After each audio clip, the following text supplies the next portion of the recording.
तो आइए मेरे प्यारे प्यारे बच्चों, हम जॉन लॉक का स्टेट का विचार देखते हैं। तो मेंस में क्वेश्चन आएगा, जॉन लॉक का स्टेट के विचार का क्रिटिकल एनालिसिस कीजिए, या जॉन लॉक का इंडिविजुअलिस्ट पर्सपेक्टिव है जो स्टेट का, व्यक्तिवादी राज्य की अवधारणा है या राज्य की जो अवधारणा है उसके बारे में आप बताइए। तो आप कैसे बताएंगे मेरे प्यारे प्यारे जिगर के टुकड़ों? तो आइए हम लॉक के विचारों को देखते हैं। तो लॉक कब आया? जब इंडस्ट्रियल रेवोल्यूशन आ रहा था। पहले एग्रीकल्चर था, उसके बाद इंडस्ट्री आने लग गई। तो when John Locke came on the forefront of everything, when industrial revolution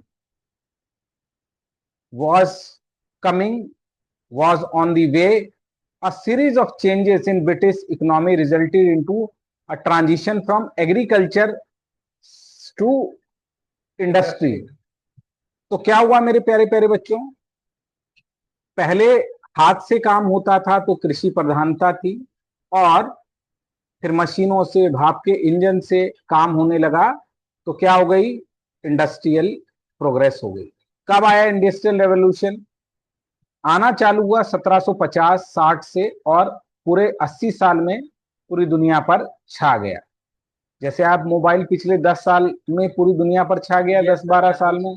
बच्चा, आप बच्चे को खाना खिलाते हैं तो कोरोना के बाद कितना ज्यादा है कि 1660 से 1760 से 84 तक पहुंच गया। उसके बाद क्या हुआ?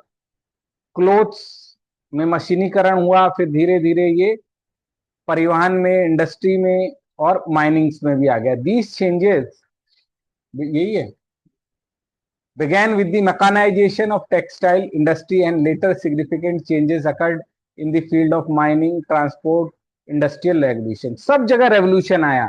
इंडस्ट्रियल रेवोल्यूशन का मतलब क्या है मेरे प्यारे प्यारे बच्चों? जब हाथ से बनने वाली चीजें किससे बनने लगे? मशीनों से बनने लगे। और मशीनें तो क्या कर सकती हैं? बहुत ही ज्यादा चीजों को बना सकती हैं। ठीक है। Many industrial sited develop in the consequences, सिंचाई की सुविधा बनने लगी, ब्रिजेस बनने लगे, रोड बनने लगे, शिप बनने लगे, हेल्थ लोगों के इंडिकेटर होने लगे, कारखाना सिस्टम आ गया, एक जगह जाके काम करना है, शहर बसने लगे। तो industrial revolution spread through out Europe and other part of world. तो हुआ क्या बेटा? इसी क्रम में औद्योगिक नगर विकसित हुए, नहरें, पुल, रेल मार्ग, जहाजों का निर्माण हुआ, और धीरे धीरे कालांतर में औद्योगिक क्रांति का प्रभाव पूरे यूरोप के, विश्व के हिस्सों तक पहुंच गया। तो जो बच्चे, मेरे प्यारे प्यारे बच्चों, रिजल्ट आप सबका लग सकता है। आपको क्या करनी होगी? अपनी ऑब्जर्व करने की ताकत बढ़नी होगी। जैसे कई बच्चे हैं जो हिंदी और अंग्रेजी में मिस्टेक करते हैं, स्पेलिंग मिस्टेक करते हैं, उनको क्या करना चाहिए? वो जब जब पढ़ते हैं तो उसको देखें कि पूरे कैसे लिखा हुआ है, यूरोप कैसे लिखा हुआ है, एग्रेरियन कैसे लिखा हुआ है। जब तक वो उसको ध्यान से नजर भरकर आप देखेंगे, देखेंगे, देखेंगे और देखेंगे, और फिर सही लिखने लग जाएंगे। तो पहला काम है अशुद्धियों को दूर करने का मेरे प्यारे प्यारे बच्चों, अक्षर को ध्यान से देखना कि ऊ की मात्रा कैसे लगी है, पूर्ण में, यूरोप में, पूरे में। आप आराम से 3-4 महीने में स्पेलिंग्स को ठीक कर सकते हैं। अगर आप आंसर लिखना चाहते हैं और फ्लो नहीं बन पाता है, तो आप देखिए कैसे जॉन लॉक में लिखा है, industrial revolution a series of change in the British economy that resulted in the transition.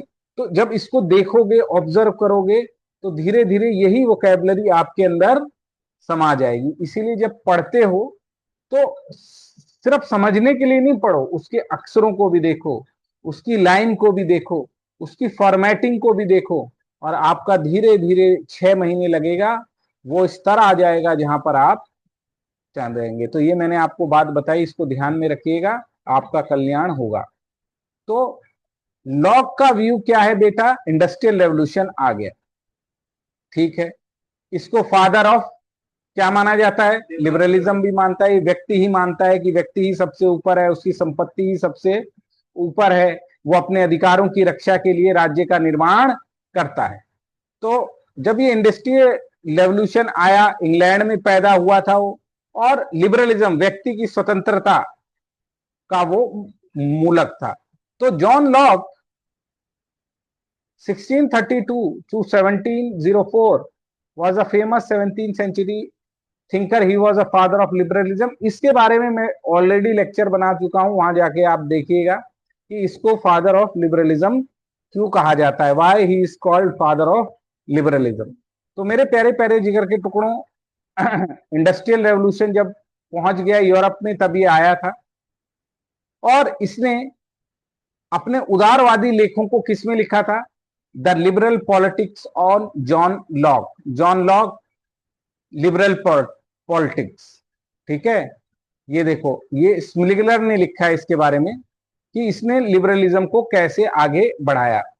तो एम स्लिगनर रोड under the liberal politics of John Locke कि वो पहला दार्शनिक था जिसने इसको आगे बढ़ाया। सीफी मैक्फरसन, ये भी इंपॉर्टेंट है, इसने एक किताब लिखी थी, the political theory of positive individualism, मूलक व्यक्तिवाद, कि वास्तव में ये व्यक्तिवादी था जॉन लॉक।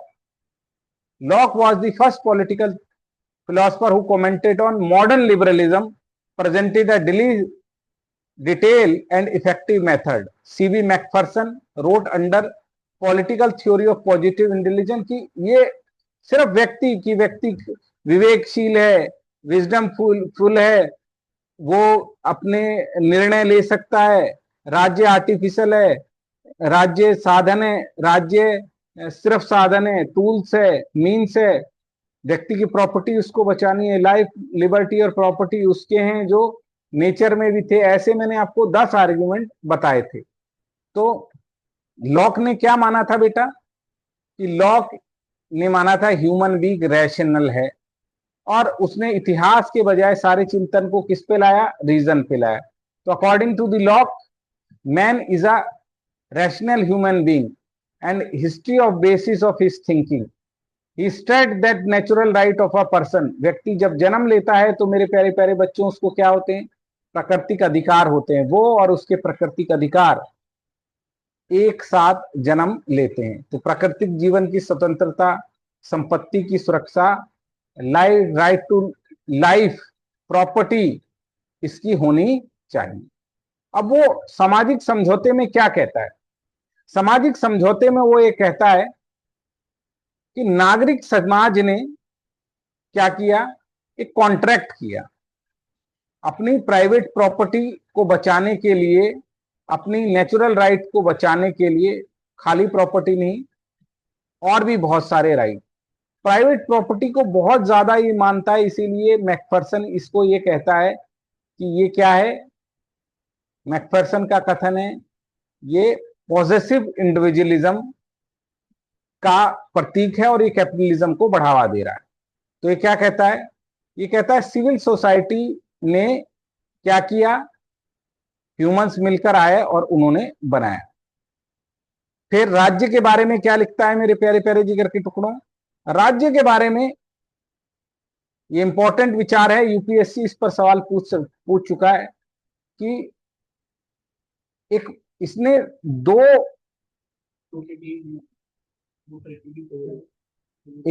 दो टू ट्रटाइज ऑन सिविल गवर्नमेंट, नागरिक शासन पर दो निबंध लिखे, जहां इसने रॉबर्ट फिल्मर का दैवीय सिद्धांत की उत्पत्ति के सिद्धांत को क्या कर दिया मेरे प्यारे प्यारे जिगर के टुकड़ों? हटा दिया। रॉबर्ट फिल्मर क्या मानता था? रॉबर्ट फिल्मर ये मानता था मेरे प्यारे प्यारे जिगर के टुकड़ों कि ये जो राज्य है ये भगवान का बनाया हुआ है, राज्य का निर्माण भगवान करता है और राजा उसका प्रतिनिधि है, और राजनीतिक जो कानून है उनका पालन होना चाहिए। तो divine origin theory of state और किंगशिप को मानता था, उसको उसने हटा दिया। रॉबर्ट फिल्मर का ही ये मेन शत्रु था, हॉब्स का मेन शत्रु नहीं था। हॉब्स भी इंडिविजुअलिज्म को क्या कर रहा था मेरे प्यारे प्यारे बच्चों, प्रमोट कर रहा था, और यह भी इंडिविजुअलिज्म को प्रमोट कर रहा था।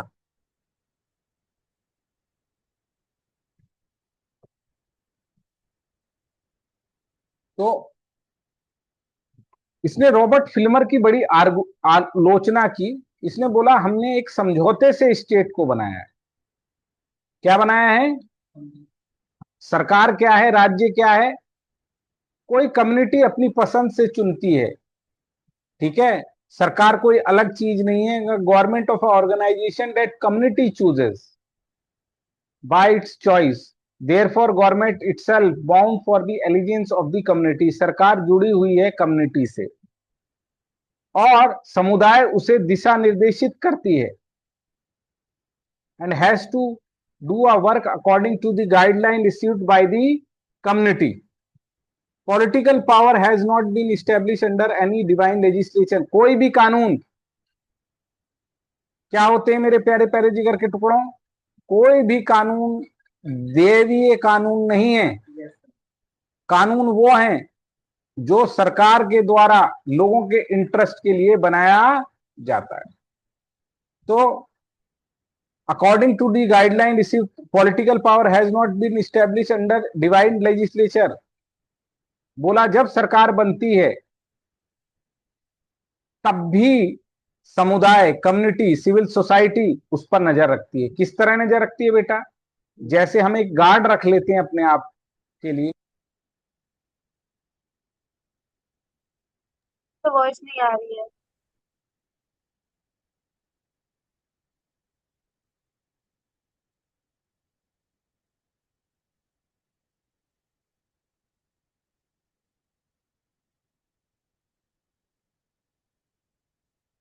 मेरी आवाज आ रही होगी मेरे प्यारे प्यारे बच्चों। तो मैंने जैसा बताया कि जैसे घर का मालिक, आवाज आ रही है? Yes, confirm, please confirm. Yes sir. Yes sir. Thank you very much. तो जैसे घर का स्वामी क्या करता है मेरे प्यारे प्यारे जिगर के टुकड़ों? घर की देख एक गार्ड रख लेता है, और गार्ड रखने के बाद खुद क्या करता है? रात को जाग जाग कर देखता है। रात को जाग जाग कर क्या करता है? देखता है कि गार्ड अपना काम कर रहा है या सो रहा है। उसी तरीके से सिविल सोसाइटी है मेरे प्यारे प्यारे जिगर के टुकड़ों। वो क्या करते हैं?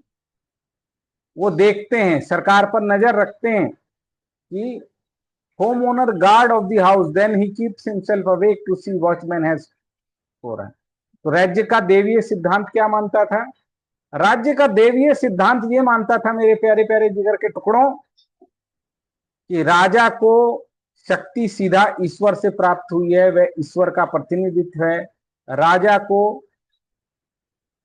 राज्य आज्ञा को मानकर पालन करना चाहिए। रॉबर्ट फिल्मर ने इस सिद्धांत को आगे बढ़ाया था। तो doctrine of divine origin of the state, divine origin, theory of kingship. The theory of king got power from directly from the god. He is the representative of the god, therefore people should obey the king and obey him. A prominent exponent of this theory was English writer Robert. इसने Robert Filmer का ही विरोध किया था, Hobbs का इतना विरोध नहीं किया। हॉब्स के तो नजदीक था, क्योंकि दोनों ही क्या थे बेटा? व्यक्तिवादी थे। दोनों ही क्या थे? इसने क्या कहा? इसने कहा लॉ के अनुसार राजनीतिक सत्ता की उत्पत्ति नागरिक समाज द्वारा होती है। According to the law, political power derives from civil society. इस समाज में उन लोगों से होती है जो विवेकशील हैं, जो अपने हित को समझते हैं। यदि उन्हें स्वतंत्र रहना दिया जाए तो वह अपने हितों का समर्थन कर लेंगे। This society was composed people of are rational because they understand their interest. If they are allowed to remain independent, they will able to do their best. Therefore it is the duty of the state to uphold the freedom of human being.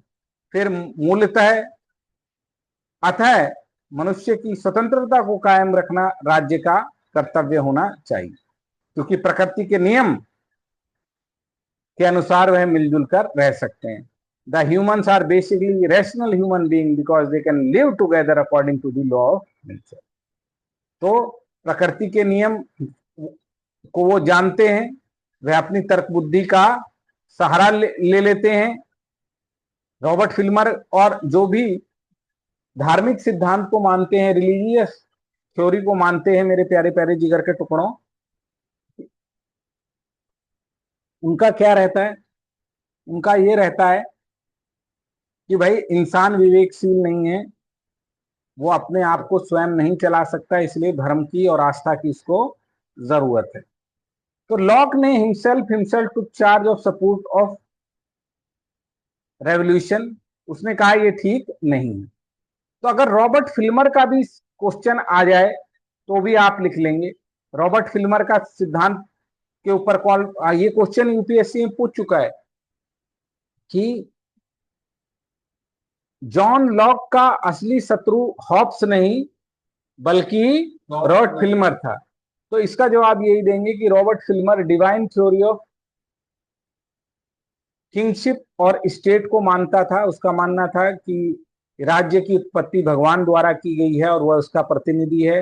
कानून उसके द्वारा बनाए, जो भी बनाए जाते हैं वो सब डिवाइन है, और व्यक्ति को अपने इंटरेस्ट के लिए धार्मिक होना चाहिए, सारे धार्मिक कानूनों को मान लेना चाहिए, कभी भी विरोध नहीं करना चाहिए राज्य का और किसका, किंग का, यही उसके बेस्ट इंटरेस्ट में है। जबकि जॉन लॉक ने ये कहा नहीं, क्या कि कोई कानून ईश्वर नहीं बनाता है, उसने इसका विरोध किया।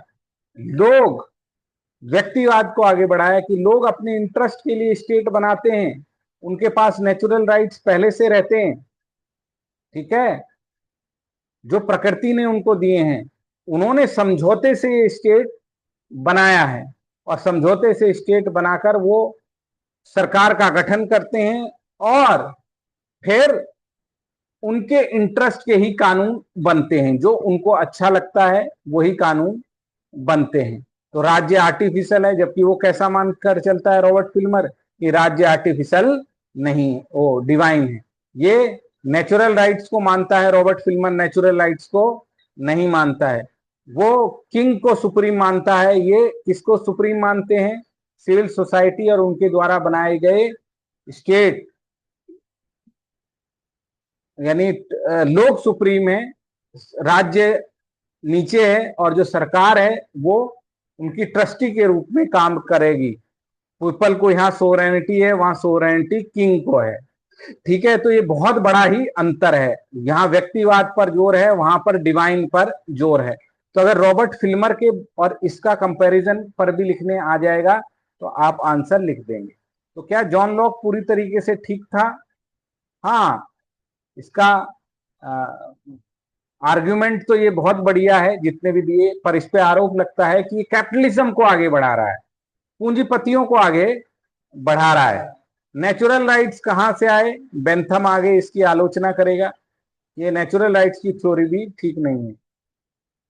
स्टेट को ये सिर्फ लिमिटेड स्टेट बता देता है, जो कि आगे गरीबी और अमीरी को बढ़ावा देगा।